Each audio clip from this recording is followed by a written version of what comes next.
Shalom, shalom. Shalom. First and foremost, we want to give all praises, all honor, and all glory unto Yahweh, Ba'ashem Yahushai, Ba'ashem Kakodash. Double honors to the Azania apostles of Guru that rule well, that taught us 100% truth. And salutation to the elect around the Artazar, preaching us wooden truth and sincerity. Shalom, shalom, shalom.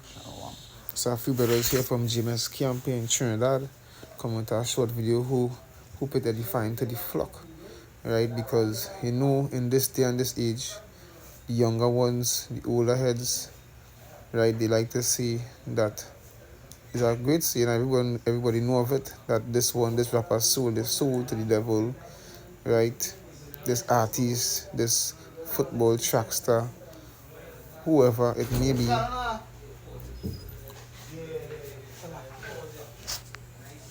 right? Whoever that it may be, that they sold their soul to the devil, right? And to us here in Great Millstone, we know that no soul that could be sold, right? Because the Lord made this soul, and whichever, as the scripture say, whichever soul when a body pass away, the soul goes back to the Most High, right? And that is what we come forth here to show you all that through the scriptures, what these people have been speaking through all these ages, I would like to say, a long time talk, it is basically nonsense. What they are saying, they cannot sell their soul, right? We know Esau Edom, he also knows that he cannot sell your soul. He cannot buy your soul, right? What is Jakes they be doing? They be selling the bodies, they be selling the ass, they be selling the back. That what they selling, they're selling out the homogeneity, as a certain person does say inside joke, right? That's what they're doing, because they can't sell their soul. That's why they want your bodies instead, right? We'll start with this first piece up here. Alright, it's Psalms, the 10th chapter.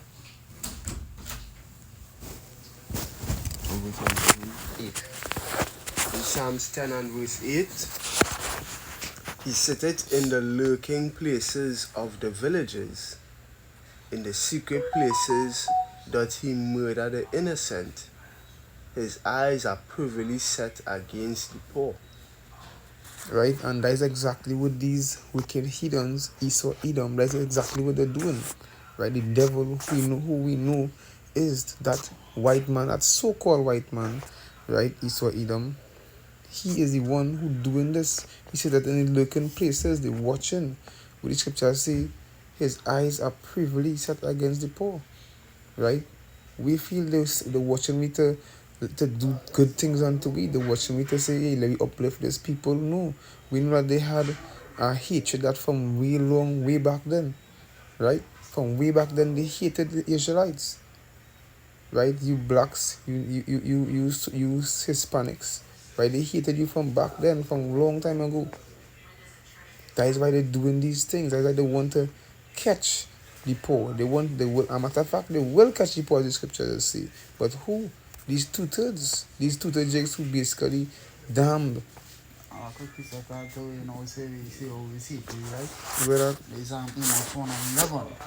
They say the Lord Yahweh Shai for three transgressions of Edom and for 4, I will not turn away the punishment thereof.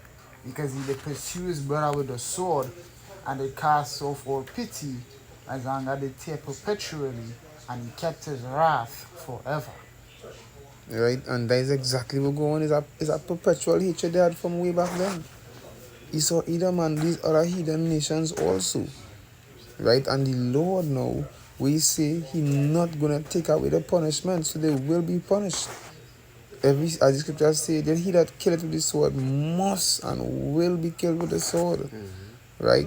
So don't feel like it's set all these traps, all these nets for the Lord's children, and you're going to get away with it. Go back long into the Psalms, that's 9. In Psalms 10 and verse 9. He lieth in wait secretly as a lion in his den. He lieth in wait to catch the poor. He doth catch the poor, and when he draweth him into his net, So like when he dragged him into his net. Right, and that is what going to happen to these tutors when it come to the MOTB, when it come to the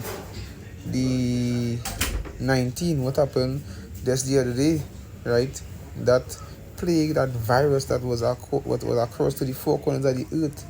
It basically they set a trial phase to see, hey, what is Jake's going to do when these things happen to them, when his sickness pass, right? When the plagues pass, what are they going to do?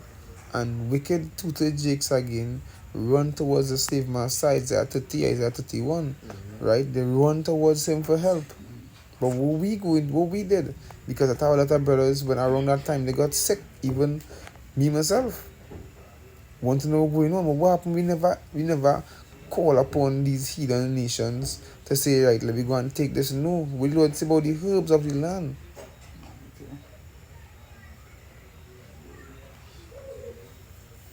Come. And that is what we put me trust in. We put me trust in how about Hashem Yamashai, and we doing what he tell us to do. Take these things, because this is going to help you. And prayer is what going to help you. Yeah. First and foremost, how about Hashem Yamashai is going to help you. We're not gonna call upon them when that time comes. We're not gonna put we trust into them. When Jacob's trouble start, go back. Psalms chapter 104 and from 14. Because of the grass to grow for the cattle, and herb for the service of man, that he may bring forth food out of the earth. And wine that maketh glad the heart of man, and oil to make his face to shine, and bread which strengthens man's heart. But the point is what? Make it herb for the service of man. And we're reading Revelation 20, I believe guys. 22. The herb is for the healing of the nations.